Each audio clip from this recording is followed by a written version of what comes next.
권고해가지고 하지 않았으면 하는데 그때 이제 해가지고 그렇게 된. 뭐 어쩔 수 없죠. 뭐 그렇게 됐는데.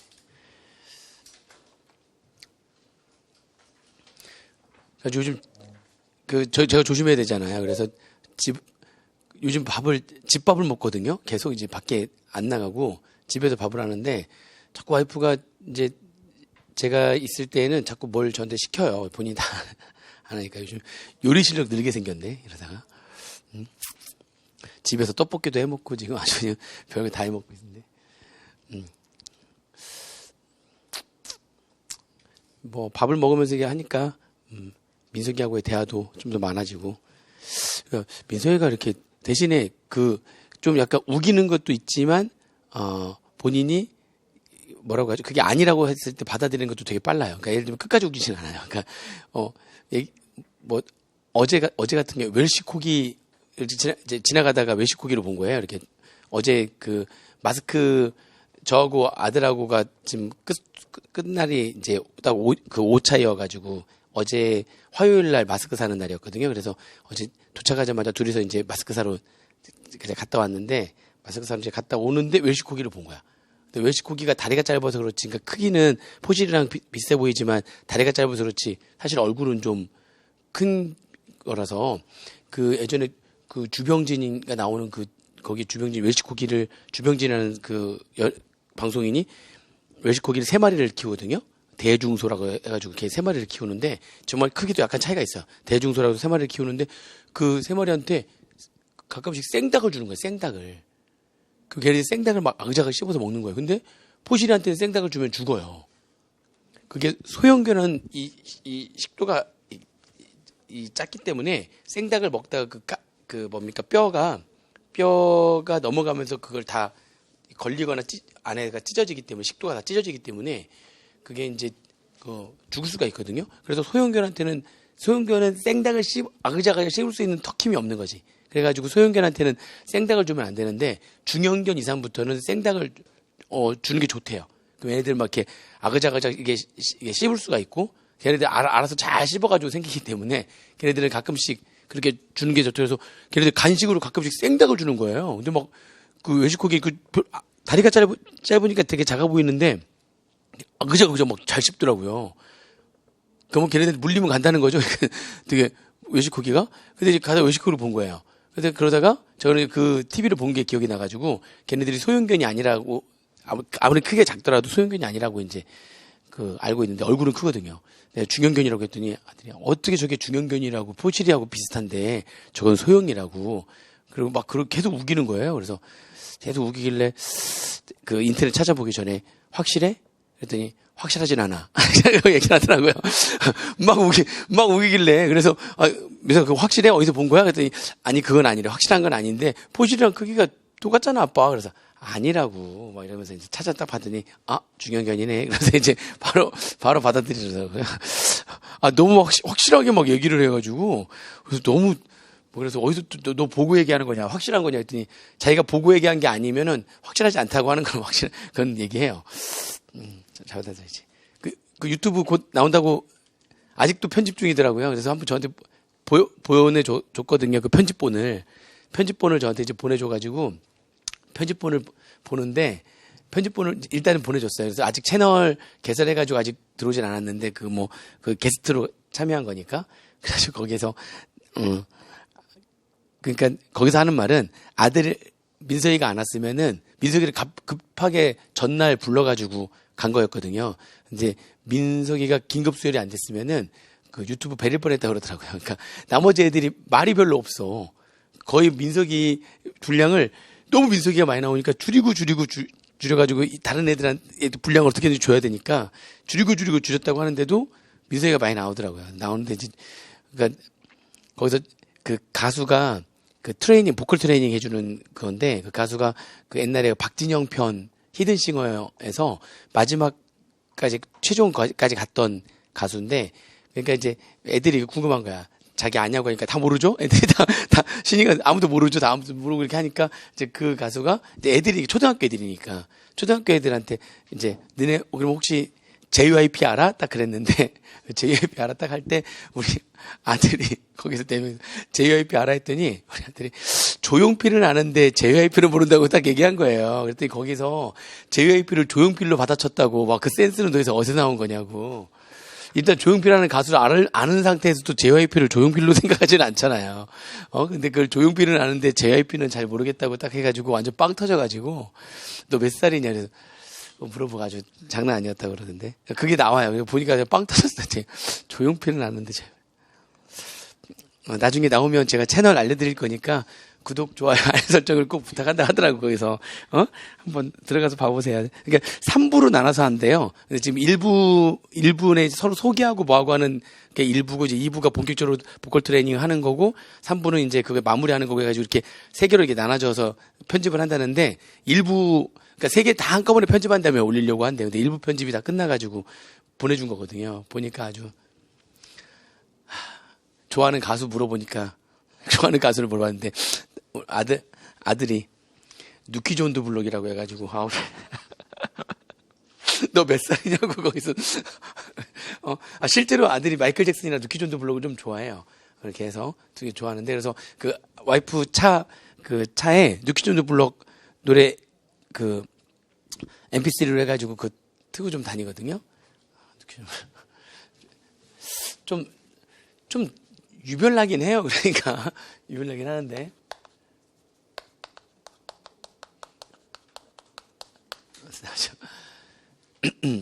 계산구조인데, 계산구조는 일단, 당연히 양도가액 알아야 되죠. 양도가액에서 취득가액 및, 사실 이거는 제가 따로 적었는데, 어떻게 되어 있냐면, 취득가액 및 필요경비 해줘. 이제 같이 양도가액에서 한꺼번에 빼게 돼 있어요. 취득가액 및 필요경비를 빼게 되죠. 이렇게 해서 빼게 되면, 이게 이제 양도 차익이 되고요. 양도차익 계산되면 여기다 바로 세를 곱하는 게 아니라 양도차익에서 아까 잠깐 얘기했었죠. 양도소득세는 오랫동안 보유하고 있으면은 그러면 투기하는 걸로 안 봐요. 오랫동안 보유하고 있으면. 종합부동산세는 반대로 오랫동안 보유하고 있으면 투기하는 걸로 보는 거고요. 뭐가 지금 앞뒤가 안 맞는데 장기보유 특별 공제라고 해가지고 오랫동안 3년 이상 보유하고 있을 때 그때 장기보유 특별 공제를 해주는 거죠. 토지 건물에 대해서 장기보유 특별 공제 들어가는 거죠. 그렇게 해서 장기보유 특별 공제를 빼게 되면 그걸 우리가 양도 소득금액이라고 그러고요. 양도소득금액을 계산하게 되면 양도소득 기본공제를 뺍니다.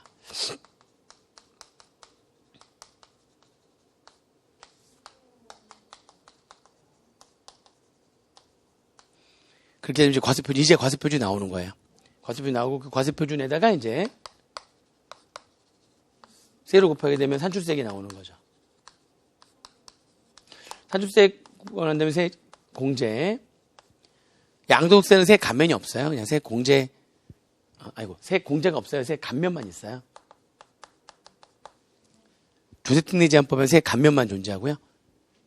그래서 세 공제가 없으니까 감면 뺀 금액이 양도소득의 결정세액이 되고요.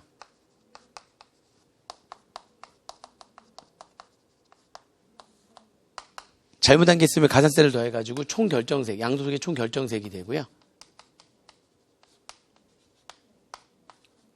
여기서 이제 총결정세액 여기까지만 알고 있으면 되긴 하는데 총결정세액 구한 다음에 예전시군 납부한세 기납부세액이 있으면 기납부세액을 빼가지고 예전시군 납부한세액이 기납부세액이 되는 거죠. 기납부세액을 빼게 되면 그게 자진납부한세액이 됩니다.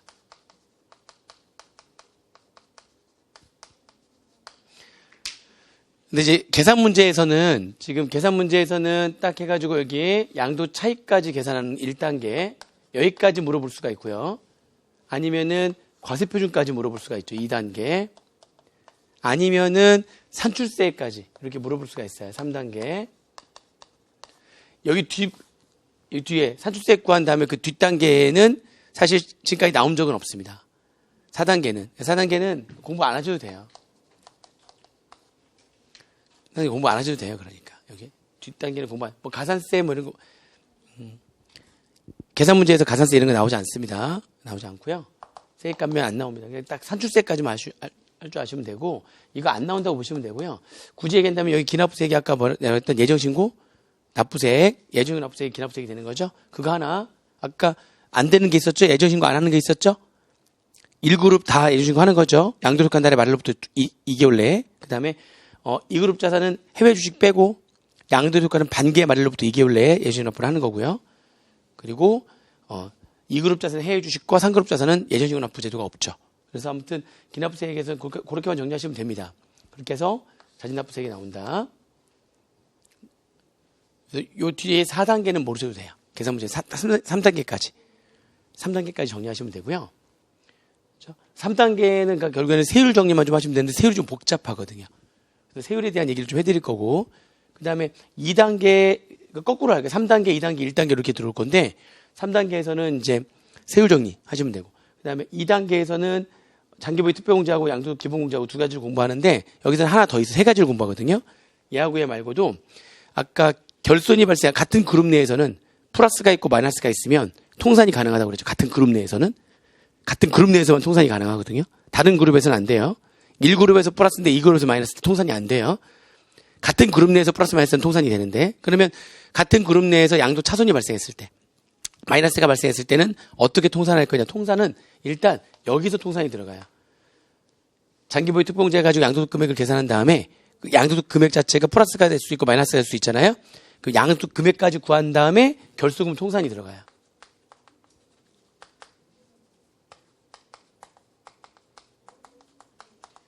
여기에서 결소금 통산이 들어가고, 결소금 통산한 다음에 양도소득 금액이 있고요. 얘는 두 개인데 하나는 양도소득 금액이 500, 하나는 양도 차손이 200.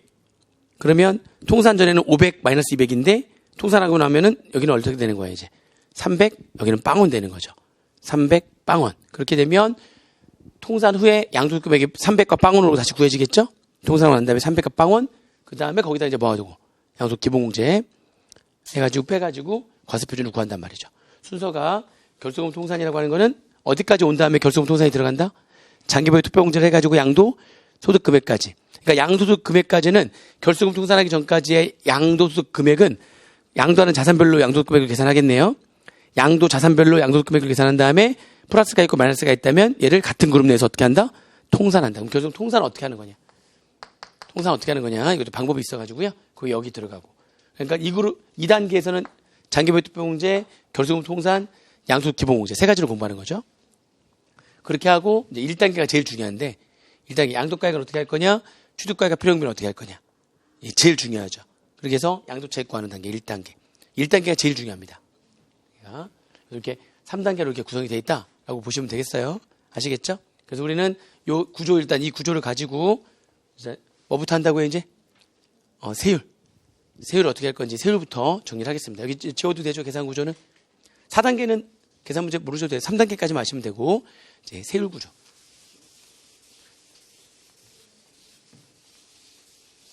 먼저 3단계의 세율 구조입니다. 교재는 세율이 좀 뒤에 나와요. 그래서 넘겨보시면 뒤부터 볼 건데, 지금 342페이지 보시면 양도소득 세율이 나오거든요. 복잡하죠. 양도소득세는 진짜 복잡합니다. 세율 구조가. 난리예요, 난리. 1그룹, 2그룹, 3그룹이 다 달라요. 세율 구조가. 그래서 그룹별로 일단 나눌 거거든요. 그래서 먼저 여기까지 1그룹. 자,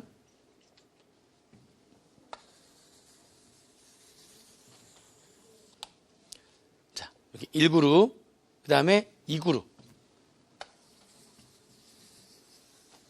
세율 구조가 다르기 때문에 3그룹. 2그룹하고 3그룹하고 1그룹이 가장 중요하니까, 이게 1그룹이. 1그룹은요, 1그룹 자산은 세율 구조가 어떻게 되느냐. 일단 1그룹 자산 중에서 이것도 알아야 되는데, 1그룹 자산 중에서 토지하고 건물, 그리고 부동산에 관한 권리 중에서 부동산을 이용할 수 있는 권리. 그죠? 얘하고 얘는 등기 대상이에요. 토지 건물과 부동산에 관한 권리 중에서 부동산을 이용할 수 있는 권리. 얘네들은 여기 위에 있는 두 개는 뭐를 꼭 해야지만 되는 대상이라고요? 등기나 등록을 해야지만 되는. 등기, 부동산이니까 등기 대상이에요. 등기 대상. 얘네들은 등기를 해야지만 되는 거예요. 얘네들은. 이렇게. 그러면은 등기를 해야 되는 토지 건물과 부동산에 관한, 부동산을 이용할 수 있는 권리인데, 걔네들 등기를 안 한 거예요. 어차피 나머지는 등기 대상이 아니고, 등기 대상이 아니고 얘 위에 거 등기를 해야 되는데 등기를 안 했어요. 뭐가 되는 거죠? 미등기를 했다. 그죠? 미등기를 했다면 걔는 최고세를 몇 퍼센트 적용한다고요? 70%를 적용해요. 미등기의 70%. 근데 이 미등기가 70%로 해가지고 과세가 되는 거는 뭐고 엄한 대상이 되는 거죠. 1그룹 중에서도 토지 건물하고 부동산을 이용할 수 있는 권리. 등기 대상인데 등기를 안 했다면 70%로 과세합니다. 그 다음에 조정대상 지역이라고 해가지고 서울이라든지 경기와 부산 일부분 이런 데를 이제 조정대상 지역으로 딱 구분했거든요. 조정대상 지역 내에서는 주택을 과다 보유하고 있으면 뭔가 불이익이 있어요. 다시 볼게요. 조정대상 지역에 주택을 가지고 있을 때 불이익은 일단 볼게요. 1세대 1주택이잖아요. 불이익이 딱 하나 있어요. 조정대상 지역에 서울에 주택 하나 가지고 있을 수 있잖아. 근데 원래 1세대 1주택은 비과세. 다만 실제 양도가액이 9억 원을 초과하면 고가주택이어가지고 9억 원 초과분은 과세한다. 그거는 어떤 주택이든지 간에 1세대 1주택은 다 공통이거든요. 근데 그 조정대상 지역에 1세대 1주택이 있다면 그러면 걔네들은 불이익이 딱 하나 있다고 아까 얘기했죠. 1세대 1주택에 비과세 요건을 충족하려면 2년 이상 보유뿐만이 아니라 2년 이상 거주까지 해야 된다. 보유만 하는 게 아니라 거주도 실제로 해야 돼요. 그 불이익 하나만 있는 거고 그거 말고는 불이익이 없어요. 조정대상 지역이라 할지라도 1세대 1주택일 때는 조정대상 지역이 아닌 지역의 1세대 1주택이랑 똑같아요. 유일한 차이 하나는 뭐라고요? 거주기간 2년 이상 실제 거주도 해야 된다는 요건 그거 하나만 있고요. 근데 조정대상 지역의 1세대 2주택 이상을 갖고 있는 거야. 여기서는 조정대상 지역에만 2주택을 갖고 있는 게 아니라 조정대상 지역이 아닌 예를 들면 강원도에 주택 하나 있어요. 강원도에는 조정대상 지역이 없거든요. 강원도에 주택이 하나 있고 서울에 주택이 하나 있는 거예요. 이렇게 조정대상 지역의 주택을 포함해가지고 1세대 몇 주택이 있는 거죠? 2주택이 있는데 이때 조정대상 지역 내의 주택을 팔잖아요. 그러면은 그냥 1세대 2주택일 때 팔면 원래 과세가 돼요. 1세대 1주택일 때는 과세가 안 되지만 1세대 2주택일 때 팔면 과세가 되는데 그게 1세대 2주택일 때 판 그 주택이 조정 대상 지역의 주택이냐 조정대상 지역이 아닌 지역에 있는 주택이냐에 따라서 세율이 달라져요. 조정대상 지역에 있는 주택이었다면 더 불이익을 주는 거고요. 조정대상 지역이 아닌 주택이라면 불이익을 안 준단 말이에요. 무슨 말인지 이해되세요? 그러니까 그냥 과세가 되는 거예요. 일반적인 과세가 되는 거지 뭔가 추가적인 불이익은 없어요.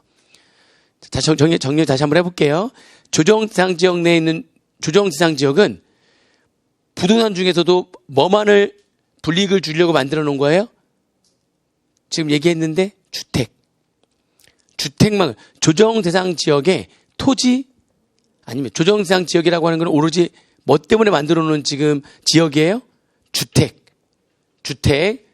집 투기. 그죠? 집 투기하는 거 방지하려고 만든 지역이 조정대상 지역이에요. 그렇게 보시면 돼요. 그러면 토지나 이런 것들도 땅 투기하려고 가지고 있을 수 그거는 투기 지정 지역이라고 별도로 따로 돼 있어요. 걔는 무슨 지역이라고 한다고요? 투기 지정 지역이라고 하는 거고 투기 지정 지역. 주택은 별도로 무슨 지역이에요? 조정 대상 지역. 국토부에서 조정 대상 지역을 따로 만들어 놨어요. 일단 기본적으로 구분이 좀 돼야 돼요. 조정 대상 지역 하면 뭘 떠올리셔야 돼요? 주택. 투기 지정 지역 하면 뭘 떠올리셔야 돼요? 토지. 이렇게 생각하시면 돼요. 아시겠어요? 그러니까 조정 대상 지역은 주택 투기를 방지하려고 만들어 놓은 지역이에요.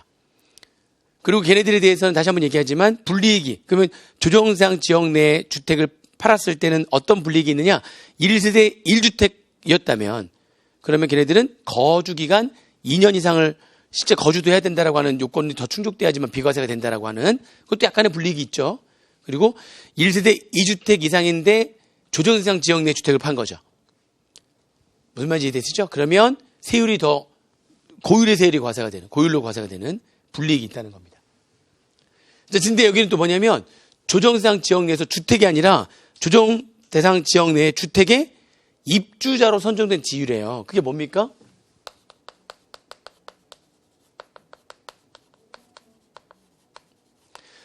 조정대상 지역 내에서의 아파트 당첨권에 당첨이 된 거예요.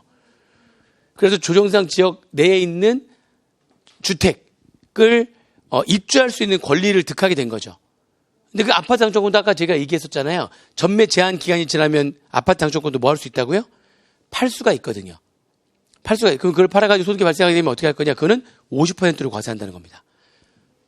조정대상 지역 내에 아파트 당첨권이에요. 얘는 몇 퍼센트라고요?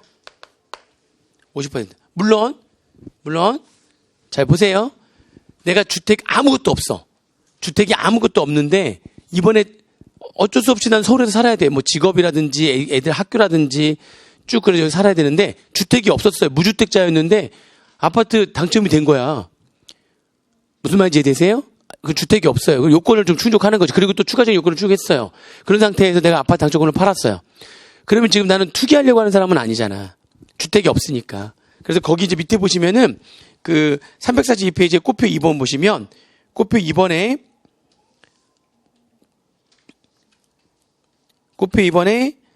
조정상 지역 내 주택의 입주자로 선정된 지위인 경우에도 그죠? 여러 가지 요건을 충족하면 50% 과세하는 것에서 제외한대요. 조정 대상 지역으로 선정되기 전에 이미 분양을 받은 거야.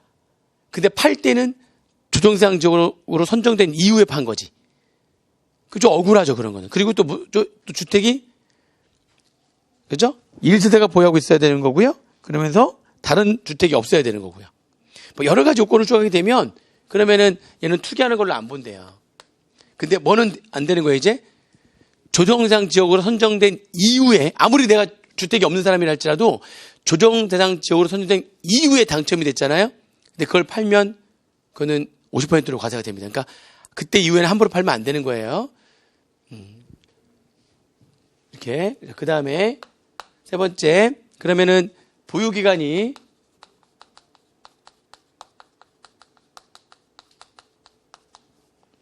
보유기간 1년 미만이래. 이거 양도세는 짧게 보유하고 있으면 오히려 투기로 보는 거예요. 오래 보유하고 있으면은 장기보유 특별공제 해주는 거고, 짧게 보유하면 오히려 투기로 보기 때문에 1년 미만 보유한 자산이 일반적인 1그룹 자산이냐 아니면 주택이냐. 주택 및 주택의 부토지를 포함하겠죠. 주택하고 그 다음에 조합원 입주권.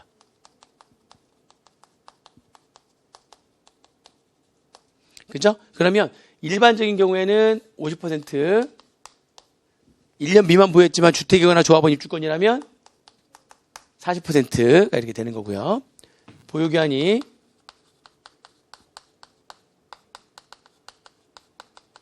1년 이상이지만 2년 미만이래요. 그러면 일반적인 1그룹 자산은 40%, 주택하고 조합원 입주권은 1년 미만인 것만 불이익이 있어요. 1년 이상이 돼버리면 다 기본세율이에요. 그리고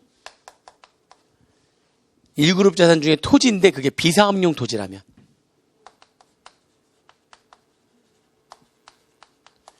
얘네들은 기본세율의 10%가 얹혀지고요. 그러니까 구간은 똑같은데 과세표준 구간은 똑같은데 세율이 6에서 42가 아니라 16에서 52%가 된다는 거죠. 이거 이외에 일반적인 1그룹 자산은 다 기본세율이 적용됩니다.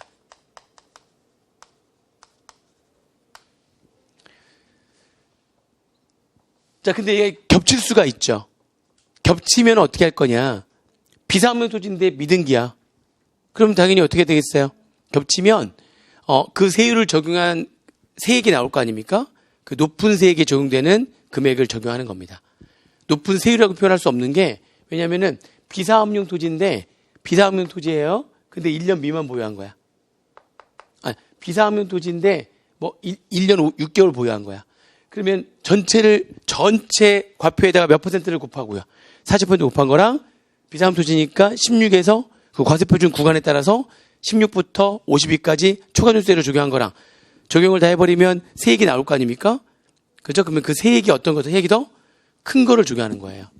세액이 더 큰 거를 적용한다. 그게 이제 거기 꽃표 1번에 나오죠. 하나의 자산이 둘 이상의 세율에 해당할 때는 해당 세율을 적용하여 계산한 양도소득 산출세액 중 큰 것을 그 세액으로 한다. 라고 꽃표 1번에 나오죠. 그게 제일 중요한 얘기예요. 겹칠 수 있단 말이죠. 겹치면 겹치면 그 세율을 적용해. 그 세율을 적용해서 어떻게 한다고요? 가장 큰 금액, 산출세액 중에 큰 금액을 그 세액으로 한다는 겁니다. 아시겠죠? 그래서 이렇게 1그룹 자산이 복잡해요. 정리하셔야 되고요. 그 다음에 2그룹 자산은요. 2그룹 자산은 이게 원래 원칙이 2그룹 자산은 다 그냥 기본 세율이에요. 유일한 예외가 있는데 그 예외가 뭐냐면 아까 특정 주식 A, B, 특정 주식 A하고 B는 그 주식을 발행한 법인이 부동산을 50% 이상 또는 80% 이상을 보유하고 있는데 그 부동산이 뭐라고요? 비사업용 토지를 과다 보유하고 있는 거예요. 비사업용 토지를 과다하게 그 부동산 중에 비사업용 토지가 과다하게 있다고 표현되어 있어요. 그 요건이 좀 복잡하기 때문에 그걸 따지지는 않고요. 문제에서 비사업용 토지를 과다 보유하고 있는 이렇게 표현이 될 겁니다. 그래서 부동산이 많지만 그 부동산 중에서도 뭐가 많다고요, 지금? 비사업용 토지가 과다 보유되어 있는.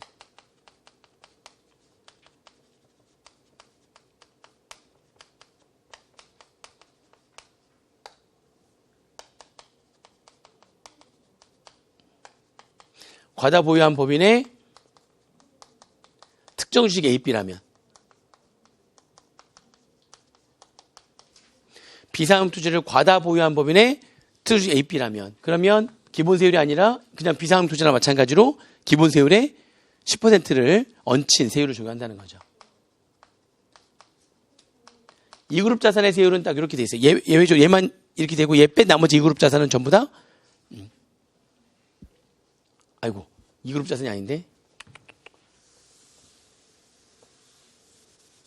2그룹 자산 그림을 잘못 그려 그림을 기타 자산이 기타 자산 이렇게 해서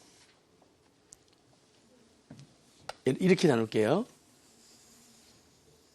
이렇게 되고 이게 여기가 자 이렇게 돼 있어요. 이렇게 돼 있어요. 지금 여기 위에 있는 거는 토지 건물하고 부동산에 관한 권리 좀 그림이 좀 이렇게 좀 그런데 걔네들에 대한 얘기고 그리고 지금 기타 자산의 특정 주식 A, B가 있잖아요. 그 기타 자산은 원칙이 뭔데요? 기타 자산 원칙이 기본 세율인데 예외적으로 비사업용 토지를 과다 보유한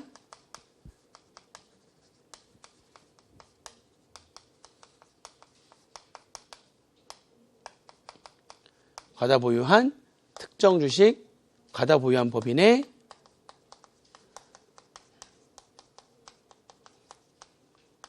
특정 주식 A, B라면 그렇죠? 그러면 얘네들은 기본 세율의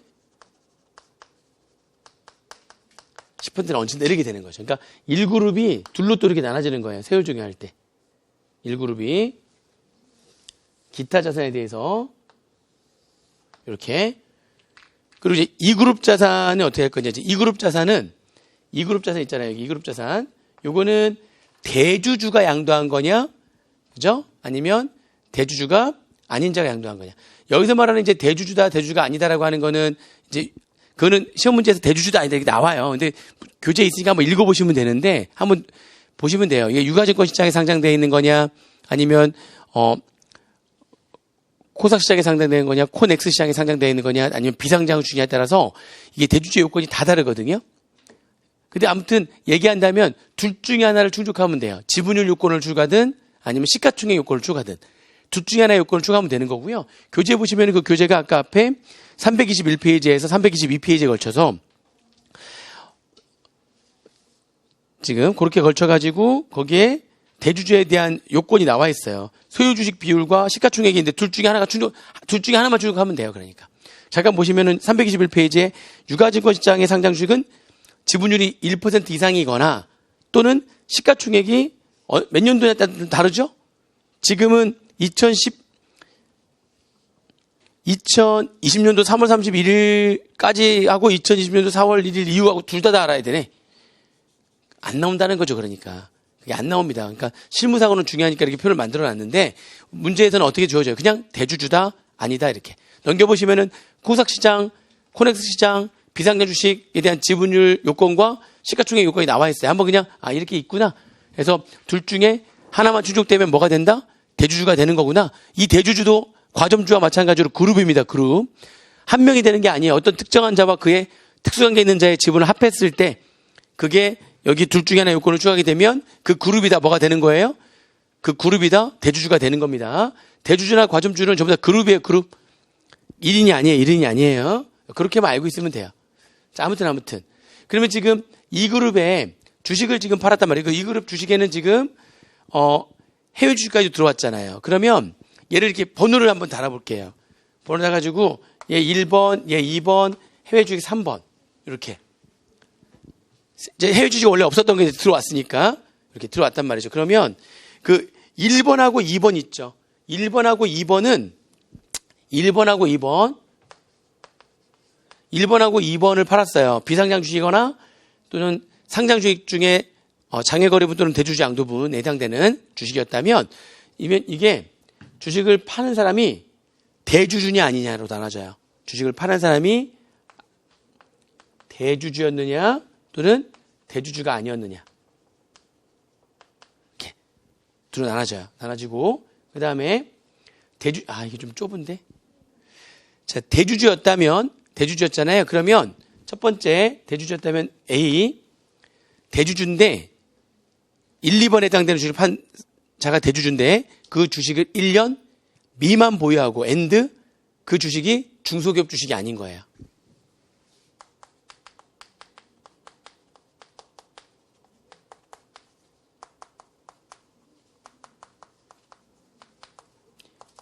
주식을 판 사람이 대주주고 1년 미만 보유했고 그 주식을 발행한 법인이 중소기업이 아닌 법인이었다는 거죠. 이 요건을 다 충족하게 되면 몇 퍼센트라고요? 30%가 돼요. 최고 세율. 이 그룹에서는 최고 세율이 30%예요. 그러면 B 대주주가 팔았는데 A 아니래요. 대주주가 팔긴 팔았지만 1년 이상 보유했거나 또는 1년 미만 보유했다 할지라도 중소기업 주식이라는 거죠. 그러니까 A가 아닌 거예요. A 이외면 어떻게 할 거냐? 그러면 이건 초과누진 구조예요. 그 과세표준 자체 3억까지는 20%를 적용하고 3억 초과분에 대해서는 25%를 적용해요. 그죠? 세율을 곱하는 거니까 과표까지는 구한 거란 말이죠. 그 과세표준 3억까지는 20%, 3억 초과분은 25%. 그러니까 결국에는 대주주가 팔아버리면 20, 25, 30이에요. 대주주가 팔았을 때는 그게 중소기업 주식이든 아니든 어찌됐든 간에 20, 25, 30이에요. 아시겠죠? 자, 그러면 대주주가 아닌 자가 파는 경우 있죠. 대주주가 아닌 자가 판 경우랑 그 다음에 3번이 무슨 주식이죠? 해외 주식. 얘는 같이 움직이면 돼요.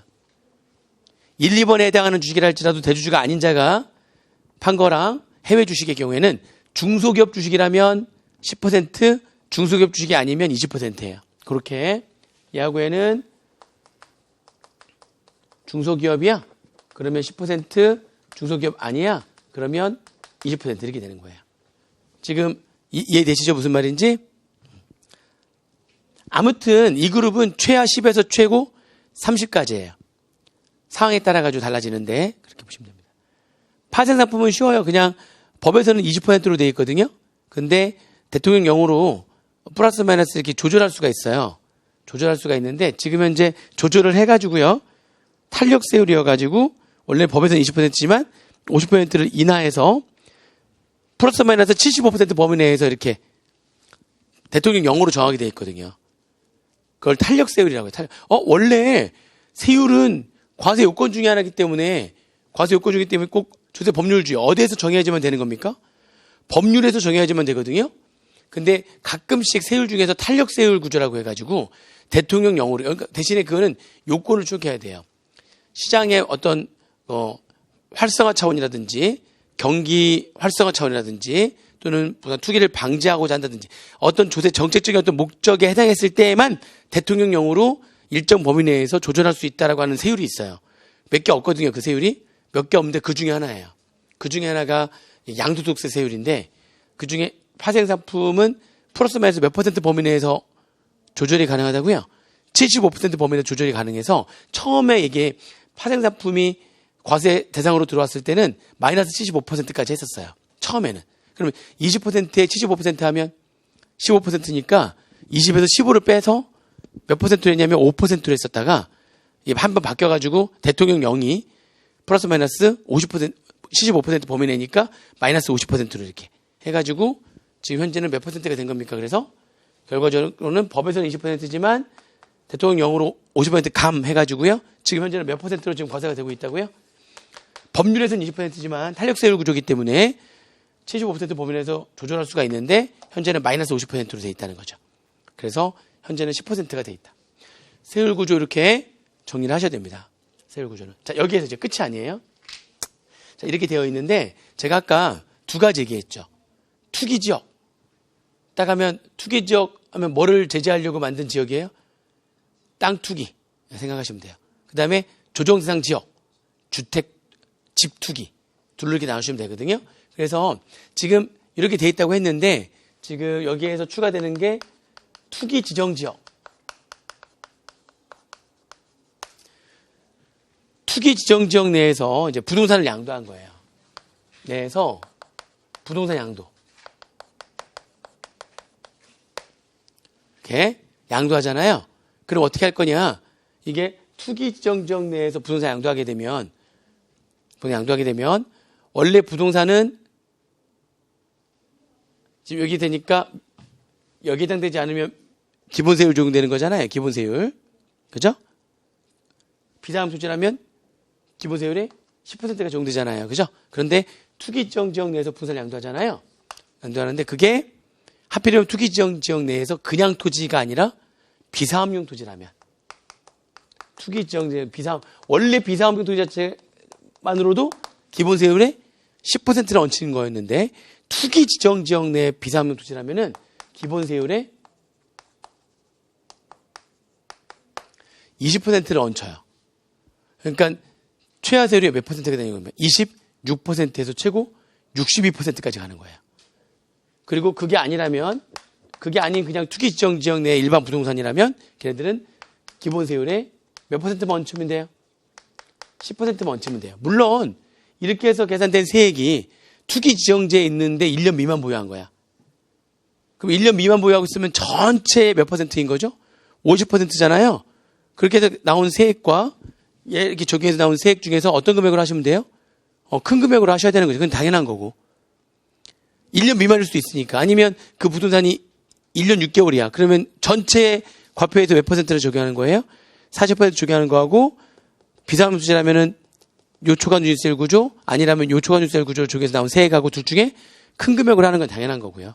그건 당연한 거고 1년 미만일 때는 이렇게 계산된 세액과 전체 과표의 50% 곱한 세액 중 큰 걸로 하면 되고 1년과 2년 사이라면 이렇게 계산된 거하고 그죠? 1년과 2년 사이라면은 전체 과표의 40%란 거랑 비교해가지고 둘 중에 큰 걸로 하시면 된다는 거죠. 이해되시죠? 자, 그 다음에 조정 대상 지역 내에서 뭐를 판 거죠, 이제? 조정 대상 지역 내에서 뭐를 양도했을 때? 주택을 양도했는데, 그게 조정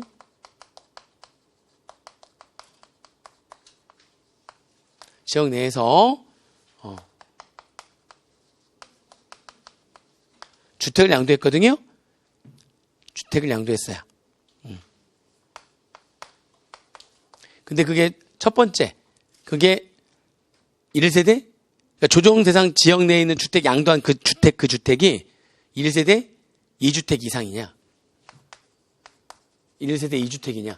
여기서 말하는 1세대 2주택에는요, 여기는 뭐를 포함하냐면, 조합원 입주권 하나랑, 그리고 조정 대상 지역 내 주택을 갖고 있는 것도, 이 조합원 입주권을 주택수에 포함시키거든요, 이때는. 1세대 1주택, 2주택 할 때는 조합원 입주권도 주택으로 보고, 주택수로 보거든요. 그러면 내가 지금 조합원 입주권 하나랑 뭐를 갖고 있어요? 조정대상 지역 내 주택을 갖고 있는데 그때 뭘 팔았을 때를 얘기하는 거죠, 우리가? 주택을 팔았을 때. 조합원 입주권이 아니라. 주택을 팔았을 때. 집투기니까 조합원 입주권과 주택을 가지고 있는데 조정대상 지역 내에 있는 주택을 판 거예요. 여기는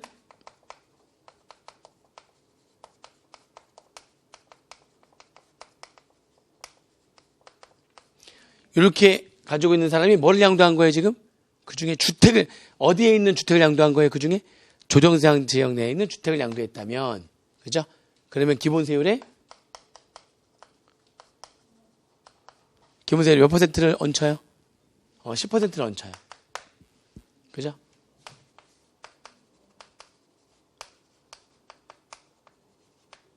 (1세대) 3주택 이상. 그 3주택에 당연히 뭐를 포함합니까? 조합원 입주권을 포함해가지고 3개 이상이죠. 주택 2개에 조합원 입주권 하나까지 하더라도 3주택 이상인 거예요. 그렇게 보유하고 있는 자가 조정 대상 지역 내에 있는 주택을 판 거죠. 그죠? 그러면은 기본 세율에 몇 퍼센트를 얹혀요?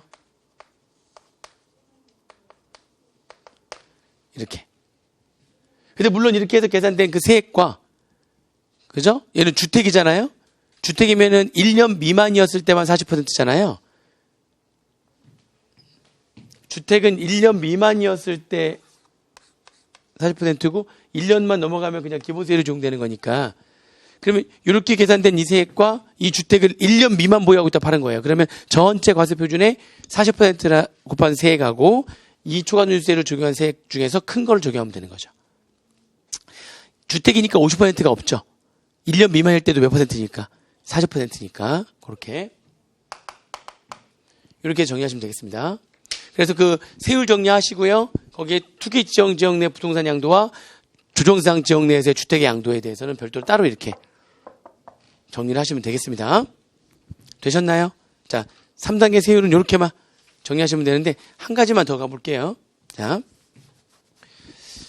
한 가지 더 이제 세율 산출세액에서 이제 문제가 되는 건데 산출세액에서 그러니까 이제 기본적으로 산출세액 계산의 특례가 1그룹 자산만 자산의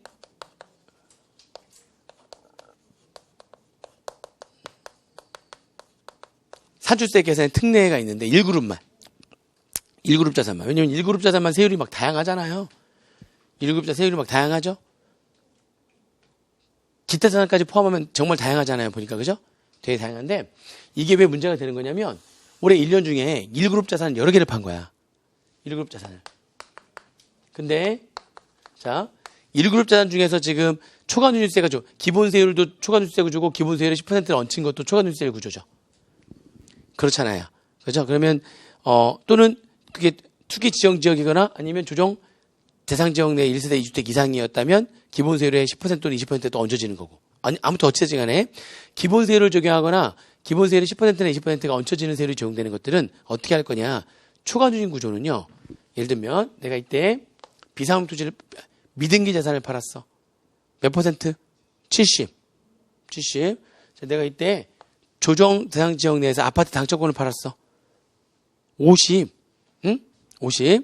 자, 내가 또 이때 그냥 뭘 팔았냐면 비상용 토지를 팔았어. 투기 지정 지역 아니야. 비상용 토지를 팔았어. 또 특정식 A를 팔았는데 비상용 토지를 과다 보유하고 있는 법인의 특정식 A를 팔았어.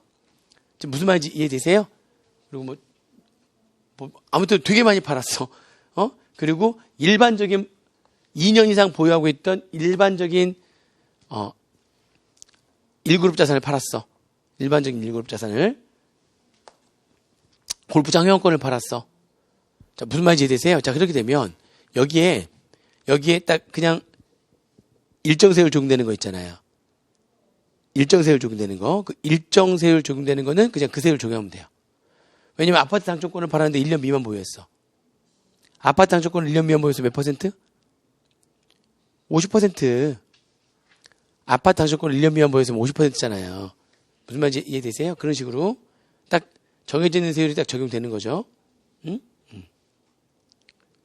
전체 50%니까. 왜냐면 기본 세율이 적용되면 최고가 42%인데 걔는 비상용 토지도 아니고 뭐 주택이나 토지가 아니니까 기본 세율에 플러스 10%나 20%가 적용되지 않거든요. 그러면 최고 세율이 42%밖에 안 되는데 1년 미만 보유하면은 50%면 당연히 뭐가 크겠어요? 그냥 50% 적용한 게 당연히 크겠죠. 그래서 아파트 당첨권은 1년 미만 보유하면 그냥 50%예요.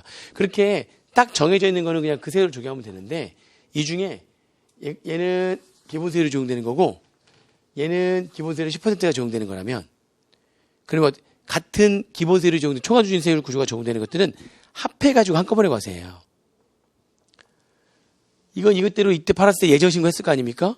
그때 이거 팔 때 또 2개월 내에 예정 신고해야 되잖아요. 근데 둘 다 똑같이 뭐라면 기본세율이 적용되는 거라면 이때 예정 신고할 때는 앞에 기본세율 적용된 것까지 다 다시 합해가지고 한꺼번에 기본세율을 적용하는 거야. 한꺼번에 합한 금액에. 기본세율이 적용되는 금액은 무조건 합한 금액에 기본세율이 적용되는 거예요. 자, 이 두 개는 다 비상금 토지야. 얘는 비상금 토지고 이거는 비상금 토지를 과다 보유한 특정주택 A야. 둘 다 세율 구조가 어떻게 돼? 기본세율에 10%를 얹히는 거잖아요. 그러면 요거 팔았을 때 2개월 이내에 기본세율에 10% 얹혀가지고 예정신고 했을 거 아닙니까? 요거 팔았을 때 2개월 내에 같은 기본세율에 10%가 적용되는 게 같은 연도에 있었다면 그때 예정신고한 거랑 다시 합해가지고 한꺼번에 기본세율에 10%를 적용해서 세율 적용하고 앞에서 냈던 거는 기납세율로 빼주면 되는 거죠. 무슨 말인지 이해되세요? 그래서 기본세율, 요게 적용되는 것도 다 합해가지고 기본세율 적용해야 되는 거고요. 기본세율에 10%를 얹힌 거야? 또는 기본세율에 20%를 얹힌 거야? 그럼 그렇게 같은 초과누수세율 구조가 적용되는 것들은 다 합해가지고 한꺼번에 과세하는 거예요. 근데 이 네 가지를 합하진 않는다는 거죠. 무슨 말인지 이해되세요? 자, 그럼 이렇게 보세요. 아니, 우리가 기본세율을 적용하고 기본세율 10%를 더 얹히고 그리고 이렇게 70%나 50%를 과세하는 거는 원래 일반적으로 무슨 세율인데요, 다. 기본세율인데 기본세율 10%를 얹히거나 50이거나 70으로 과세하는 거는 뭔가 불이익을 주려고 지금 그렇게 한 거 아니에요? 뭔가 불이익을 주려고? 자, 그런데 문제는 얘네들을 다 70 따로, 50 따로, 기본세율을 묶어서 따로, 기본세율 10% 얹힌 거 따로, 이걸 따로 하다 보니까 무슨 문제가 생기냐면 이게 특히 얘 때문에 그런데요. 이게 예를 들면 요거는 어차피 70, 50인데 여기 기본세율이 적용되는 얘 있잖아요. 기본세율이 적용되는 얘가 예를 들면 과표가 얼마라고 할까요? 3억이었어. 얘가 5억이었어. 이게. 근데 얘네 둘 합한 거 있죠? 얘네 둘 합한 거. 얘네 둘 합한 이 금액이 예를 들면은 1억이었어. 자, 그러면 잘 보세요. 1억이었으면 원래 얘도 불이익을 주려고 기본세율 10% 적용한 건데 별도로 따로 얘는 세율을 곱한다면서요. 별도로 따로 곱하면은 1억이니까 기본세율 10% 얹히면은 얘가 이것만 1억이면 1,200만 원까지는 6%가 아니라 16, 1,200만 원 넘어갔는데 얼마죠? 4,600만 원까지는 16, 원래 6, 15인데 얘는 25가 되는 거죠? 이렇게. 그죠? 그 다음에 4,600 초과했는데 8,800만 원까지면 몇 퍼센트 되는 거예요? 응? 6, 15, 24인데 얘는 34가 되는 거겠죠? 이렇게. 무슨 말인지 이해되세요? 24인데. 그리고 8,800만 원 초과하는 금액. 1억이니까 8,800만 살짝 넘어갔잖아요. 원래는 몇 퍼센트? 6, 15, 24, 35인데 여기는 몇가 되겠어요? 45가 되겠네. 이렇게 1,200만 원만. 그러면 이렇게 해서 계산된 금액이 얼마 나올, 세액이 나올 거 아닙니까? 근데 잘 보세요. 그냥 얘가 만약에 혼내주려고 지금 10% 얹힌 건데 그냥 얘를 무슨 세율을 적용해버리면 기본세율을 만약 적용했다면 합해질 거 아니야. 기본세율이 10%가 얹힌 게 아니라 만약 얘를 불이익을 주지 않아서 기본세율을 적용했다면 이게 합해져가지고 과세가 되는 거니까 그럼 이미 이것만 해가지고도 5억이라면 거기 위에 얘가 얹어지는 거니까 만약에 얘를 그냥 기본세율을 적용하게 되면 여기 합해져 버리는 거니까 전부 다 5억 위에 얹어지는 거니까 최고세율은 몇 퍼센트가 되겠어요? 전체 1억이 다 42%가 적용된단 말이에요. 다. 1억이 다. 무슨 말인지 지금 이해되세요?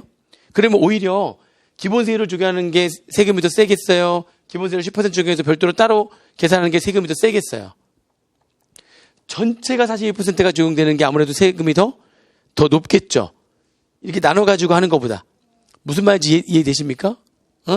혼내주려고 했는데, 혼내주려고 10%를 얹혔는데 10%가 얹혀지면 다른 초과누진세율 구조니까 별도로 따로 과세한단 말이죠?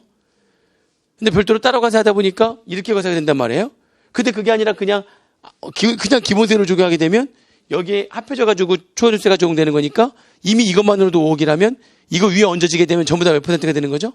42%가 되는 건데 오히려 기본세율을 적용하는 게 보다 기본세율을 10%를 얹힌 게 더 세부담이 적어지는 이런 말도 안 되는 현상이 발생하더라 지금 이런 얘기입니다. 무슨 말인지 이해되시죠? 그래서 야 이건 좀 말이 안 된다. 1그룹 자산인데 혼내주려고 좀 했는데 이게 혼내지는 게 아니라 더 혜택을 보는 거니까. 그래서 특례를 만든 거죠. 어떻게 했어요? 그래서 이렇게 하기로 한 겁니다. 잘 보세요. 1그룹 자산은요. 1그룹 자산일 때만 그래요. 1그룹 자산은 지금 어떻게 할 거냐? 산출세액을 둘 중에 큰 걸로 한대요. 산출세액은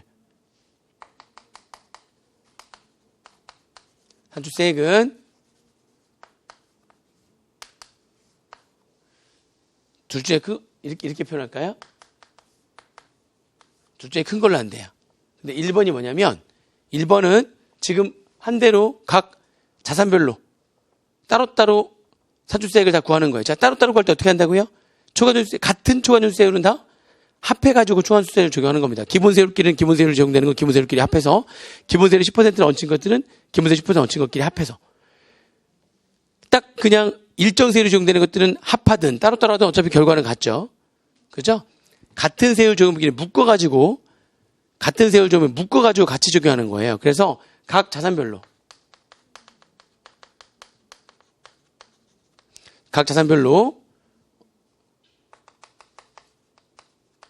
산출세액을 계산합니다. 이때 각 자산별로 산출세액을 계산하는 건 어떻게 한다고요? 같은 세율 적용물끼리 합해가지고 세율을 적용한 거예요.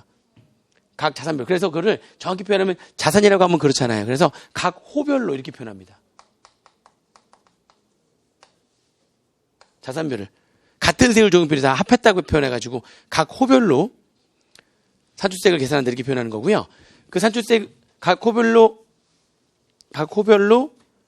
계산한 산출세액이 A예요. A.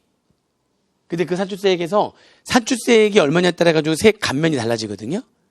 그죠? 거기에서 세액 감면이 산출세액 곱하기 몇 분의 뭐 이렇게 들어가기 때문에 산출세액에 따라서 세액 감면이 달라지는데 A 산출세액을 적용해서 계산한 세액 감면까지 뺀 금액 있죠? 요 금액. 그리고 정확히 표현하면 이렇게 해서 1, 2 중에 큰 금액인데 2번은 전부 다 1그룹에 모든 과세표준 전부 다 합해요. 과세표준을 전부 다 합계를 내요. 전부 다. 총 6개죠? 6개 과세표준 전부 다 합계 낸 다음에 그냥 무슨 세율을 적용하는 거예요? 기본세율을 적용한 거죠. 아까 얘기한 대로 이게 합해져서 기본세율 적용되면은 따로 기본세율이 10% 하는 것보다 그냥 기본세율을 적용한 게 더 어떻게 될 수 있어? 더 세금이 더 많아질 수가 있잖아요. 그죠? 그럼 이렇게 해서 계산하면 요게 계산된 요 금액이 산출세액 B예요. 여기까지가. B예요. 그러면 이렇게 계산된 금액에 이 산출세액을 가지고 계산한 세액 감면을 뺀 금액. 그러니까 올해 개정돼가지고 세액 감면까지도 고려하는 건데요. 그래가지고 둘 중에 어떤 금액을 구해요? 둘 중에 큰 금액을 구하잖아요. 꼭 1번이 크다고 해가지고 A가 큰 건 아니에요. 거기서 얘까지 뺀 금액을 했을 때에 1번이 더 크지만 산출세액만 가지고 온다면 산출세액 B가 더 클 수도 있죠. 그런데 둘 중에 큰 금액을 구하고 그 둘 중에 큰 금액 구할 때에 거기에 해당되는 산출세액으로 하겠다는 겁니다. 만약 1번이 더 크면 산출세액 A를 산출세액으로 하는 거고요. 2번이 더 크면 산출세액 B를 산출세액으로 하겠다는 거죠. 산출세액만 가지고 했을 때는 지금 A가 더 큰데 거기다 세액 감면까지 고려하면 2번이 더 큰 거예요. 그럼 산출세액은 A로 하는 거예요? B로 하는 거예요? 둘 중에 큰 금액에 해당되는 산출세액으로 하는 거니까 산출세액 B로 하는 겁니다. 둘 중에 큰 금액에 해당되는 산출세액으로 한다는 겁니다. 산출세액 자체적으로 큰 걸 따지는 게 아니라 거기서 뭐까지 뺀 이후의 금액? 산출세액 A를 가지고 계산한 세액 감면을 빼고 2번은 산출세액 B를 가지고 계산한 세액 감면을 빼는 거예요. 그래서 둘 중에 큰 금액에 해당되는 산식에 들어가 있는 산출세액으로 보겠다는 거죠. 1그룹 자산만 이런 산출세액 계산의 특례 규정이 있는 겁니다. 1그룹 자산만 아시겠어요? 1그룹 자산만. 세율 계산 구조는 이렇게 정리하시고요. 그 다음에 됐어요. 3그룹, 이렇게 3단계는 이렇게 정리하시면 되고, 그 다음에 이제 2단계로 올 건데요. 2단계. 자. 지워도 되죠?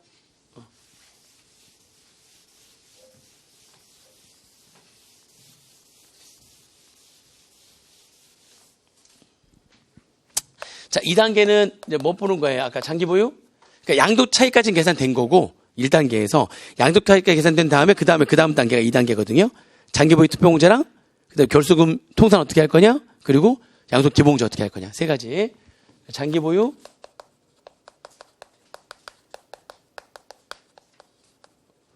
장기 보유 투표공제예요. 교재는 장기 보유 투표공제는 336페이지에 나와 있어요. 336페이지에 나와 있는 건데, 자, 장기 보유 투표공제는요, 일단 조합원 입주권은 시험 문제 안 나와요. 그 좀 어렵거든요. 조합원 입주권에 대한 장기 보유 투표공제는 실제 실무에서 조금 어려워요. 좀 복잡하고. 나온다면 토지 건물만 가지고 나올 거니까 계산 문제는.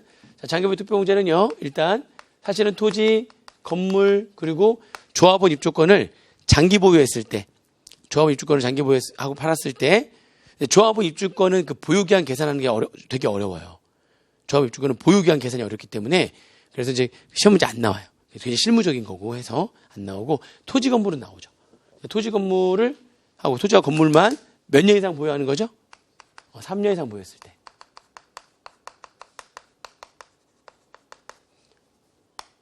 토지 건물을 3년 이상 보유하고 팔았을 때, 그때 장기 보유 투표공제를 해주는 거예요.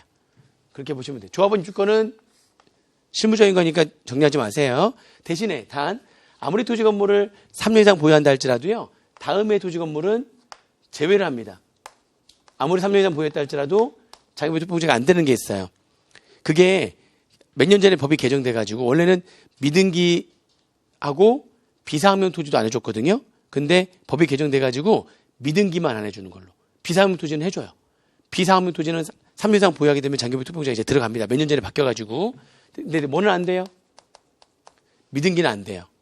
그리고 뭐가 안 되냐면, 조정대상 지역 내에서의 1세대 2주택 이상이었을 때, 아까 기본세율이 10% 또는 기본세 20%로 중과했던 거 있었잖아요. 조정대상 지역 내 1세대 1주택이 아니라, 그러면 아까 불이익이 없다고 그랬죠. 거주기간 2년 요건 더 충족해야 된다는 거 말고는 불이익이 없고요. 조정대상 지역 내에서의 1세대 2주택 이상인 자가 주택을 팔았을 때는, 그때는 장기 보유 투표공제 안 해줍니다.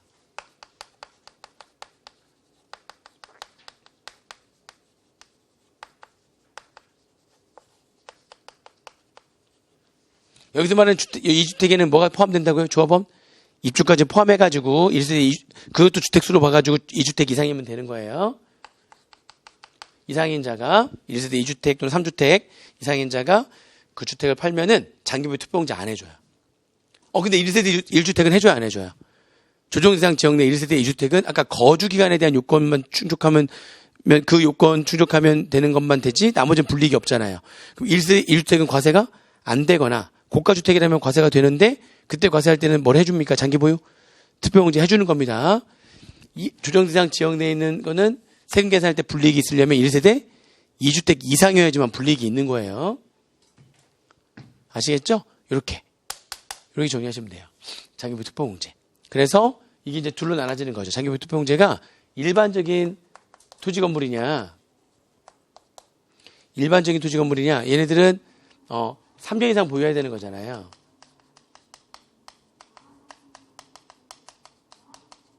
그죠?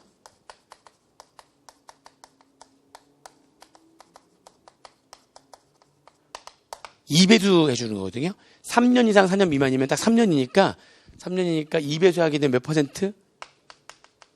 양도 차익까지 구했잖아요. 양도 차익의 6%, 2배수니까. 4년 이상이면은 양도 차익의 몇 퍼센트? 양도 차익의 2배수 하니까 8%. 이런 식으로 가는 거예요. 5년 이상 6년 미만이면 양도 차익의 몇 퍼센트? 이런 식으로 쭉 가서 마지막에 최대가 30%거든요. 몇 년 이상이겠어요, 그러니까. 15년 이상 되면 그다음부터는 안 따져요. 15년 이상이 되면 양도 차익의 몇 퍼센트? 30%가 되는 거예요. 일반적인 경우예요, 이게. 일반적인 경우. 그 다음에 두 번째는 1세대 1주택인데, 거기서 말하는 주택에는 뭐를 포함한다고요? 조합원 입주권을 포함합니다. 그래서 1세대 1주택인데 과세가 되는 경우. 1세대 1주택인데 과세가 되는 경우는 그죠? 그게 실제 양도가액이 얼마 초과할 때? 9억 원을 초과할 때거든요. 그래서 1세대 1주택이 과세되는 경우 여기서 말하는 주택에는 조합원 입주권을 포함하는 거기 때문에 그게 과세된다는 거는 무슨 주택인 거죠? 고가주택이거나 또는 조합원 입주권일 수도 있잖아요. 그게 조합원 입주권도 얼마를 초과하면 과세가 되는 겁니까?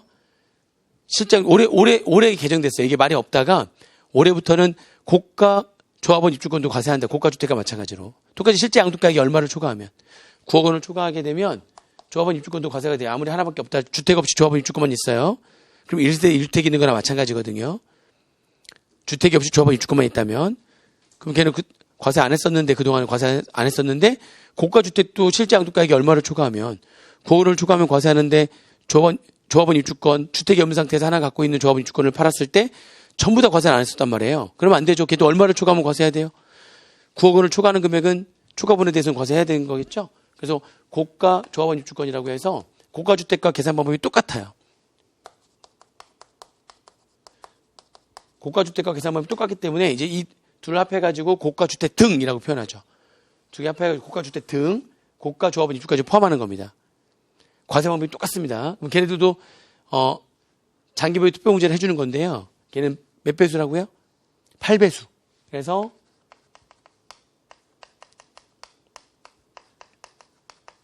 3에다가 8을 곱하면 돼요. 양도차익이 몇 %예요? 응?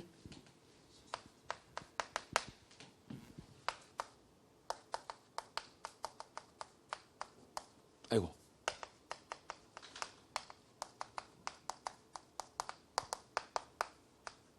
이런 식으로 8배수로 가는 거예요. 앞에 있는 숫자 8배수. 갔다가 초유가 80%거든요.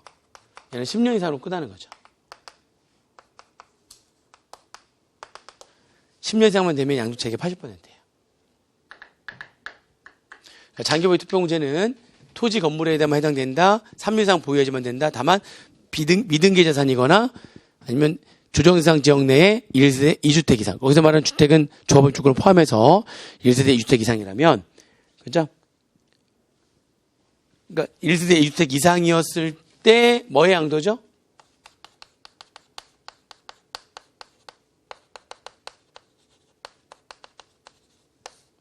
주택 양도의 경우에는 장기보유 투표공제를 안 해줍니다. 아시겠죠? 일반적인 경우는 2배수, 1세대 1주택, 1세대 2주택인데 여기는 이제 조합원 입주권을 포함하는 거니까 얘가 과세되는 경우라고 하는 거는 고가주택 또는 고가의 조합원 입주권을 말하는 건데 고가주택 등 얘네들 몇 배수? 8배수. 그래서 최대 80%. 일반적인 경우는 최대 30%. 그렇게 해서 장기보유 투표공제가 되는 겁니다. 그렇죠? 그 다음에 양도소득 금액 계산. 그러면 이제 이렇게 해서 장기보유 투표공제를 하게 되면 각 자산별로 양도소득 금액이 나올 거 아닙니까? 근데 각 자산별로 계산된 양도소득 금액이 마이너스가 있는 거예요. 결손. 그럼 어떻게 할 거냐? 그러면 플러스인 금액과 퉁치는데 그걸 결손금 통산이라고 합니다. 근데 이런 결손금 통산은 대원칙 같은 그룹 내에서만 되는 거예요. 장기보유 투표공제까지 하고 난 다음에 결손금 통산이라는 걸 하는데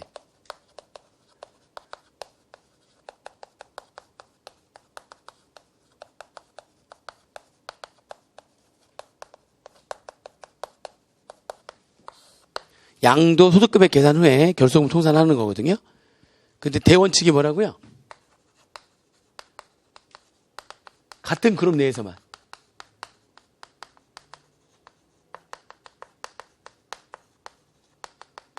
통산합니다. 그래서 같은 그룹 내에서 1차 통산은 같은 그룹 내에서 같은 세율 적용분. 세율이 다양하잖아요. 같은 세율 적용분에서 먼저 통산하고요.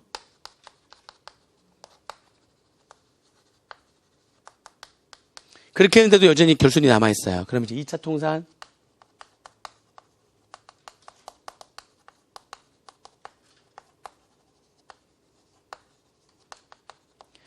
다른 세율 적용분에서 통산하는데 다른 세율 적용분이 다양할 수 있잖아요. 그러면 다른 세율 적용분의 양도 통산하기 전 양도소득금액 계산한 거 있잖아요. 통산 전에 양도소득금액에 비례해가지고 통산하면 됩니다. 단세율 적용분의 양도소득금액에 비례해서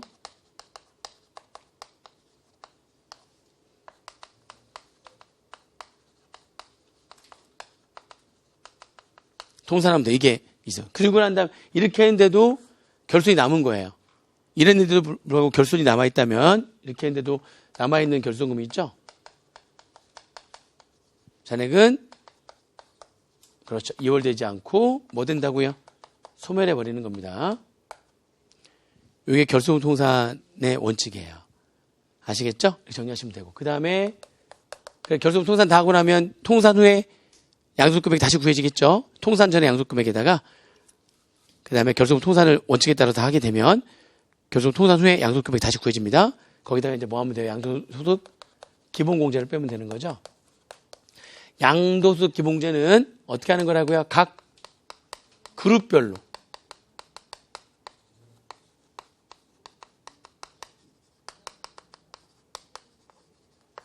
각 그룹별로 250만 원씩 공제하는 게 양도소득 기본공제가 되는 겁니다. 각 그룹별로 250만 원씩 공제하는 거예요. 각 그룹별로. 그런데 이게 각 그룹별로 250만 원씩 공제를 하는데 순서가 있어요. 그룹별로, 양도 자산별로 250만 원 아니라 그룹 안에서 250만 원 공제하는 건데요. 자, 1그룹 안에서만 250만 원 공제하는데 1그룹 자산 5개를 팔았거든요. 1순위. 그 중에 얘는 세액 감면을 적용받는데 얘네들은 세액 감면을 적용받지 못하는 거예요. 그게 1순위죠. 그러면 어떤 것부터 한다고요? 그 교재가 337페이지 나오죠? 어디에서부터 먼저 공제한다고요? 감면을 받지 않는 자산에서. 근데 그 감면을 받지 않는 자산 여러 개가 있네?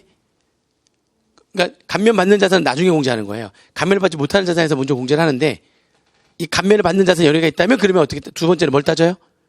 먼저 양도한 것부터. 먼저 양도부터. 양도 일자가 빠른 거에서 250만 원이 없어질 때까지 일자가 빠른 거에서부터 먼저 양도한 자산의 양도소득금액에서부터 순차로 공제하는 겁니다. 그리고 근데 날짜가 같네? 날짜가 같으면 어떻게 하라고요? 날짜가 같으면 3번 자산을 동시에 양도했다면 납세자가 선택하게 되어 있네요. 동시에 했다면 납세자한테 선택하라고 했어요. 그게 순위가 3순위 아시겠죠? 그러니까 이게 그룹별로 250만 원씩 공제하는데 순서가 있어요. 감면 받는 게 있고 감면 안 받는 게 있다면 감면 안 받는 것부터 먼저, 감면 안 받는 게 여러 개가 있다면 그중에 양도일이 빠른 것부터 먼저 250만 원이 될 때까지 공제, 같은 날짜라면 그러면 선택 해가지고 1, 2, 3번 있죠. 거기 별표시 해가지고 정리하시면 됩니다.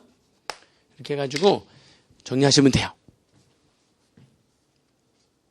아시겠죠? 각 그룹 1그룹, 2그룹, 3그룹 각 그룹별로 그렇게 정리하시면 되겠습니다. 되셨죠? 자, 그러면 이제 잠깐 쉬었다가 1단계 있죠. 1단계. 이쪽은 지우지 마세요. 이쪽은 지우지 마시고요. 1단계가 이제 양도 차익 계산하는 거 있잖아요.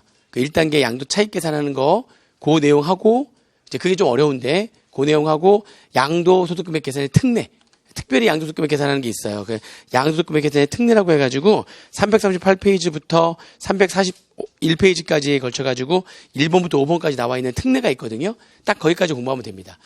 이제 양도 차익 계산 1단계와 근데 이제 그게 좀 양이 많죠.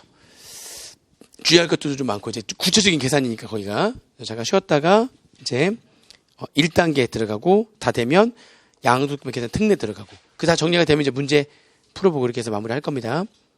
잠깐 쉬었다가 하겠습니다.